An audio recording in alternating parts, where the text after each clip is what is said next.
No one knew what was happening in northern Uganda. The world just didn't know and didn't care. And I wanted them to know that they're not just nameless faces in a crowd, in a war, under this horrible circumstance, that they're people, they have a name. God has a purpose and a calling for their lives. So I wanted them to be honored. Well, I live there in northern Uganda. I've lived there for about 10 years, and I work with them. Some of them I've met in the villages, some of them I met through friends.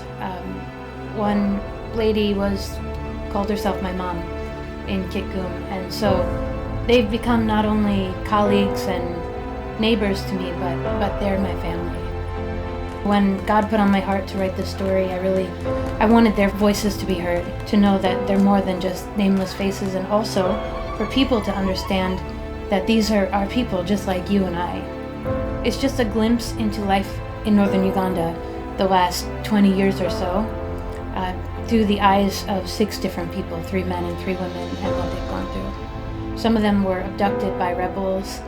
One of them was bombed in a blast by Al-Shabaab terrorists and paralyzed permanently, and just the struggles and the trials that they've gone through, but how in the midst of those horrible circumstances, God can and God did intervene in their lives. The photo on the cover is a photo of Rebecca, who was my mom, called herself my mom in Uganda. She passed away shortly after I took her story, and actually she had come up to me and said she really wanted her story to get out. She wanted to be able to tell people what she had been through and what she had experienced. So one day when she was really sick with TB, I came into her mud hut and just took her story for hours. It was hard for her to talk, but she would share a little bit and then rest, and share a little bit and then rest, and she was very pleased that her story was gonna get out there into the world. In northern Uganda, when someone is going through a trial or a struggle, or like a sickness or anything, the people will say Lubanga Twero, which means God can. So God can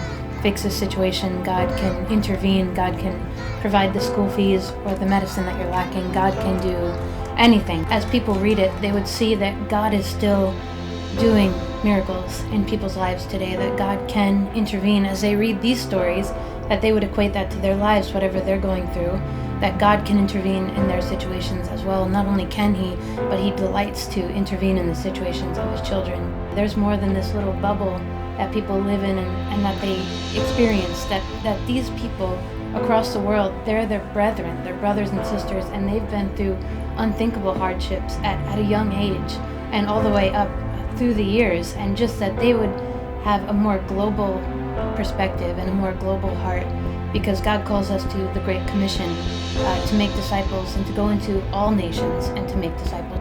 In a way, they're my heroes, because all that they've allowed God to do in their lives and all that they've overcome, and now they're just shining, beautiful people with smiles, and it's incredible. It builds my faith, and it encourages me that God is big and He's on the move when people allow Him to.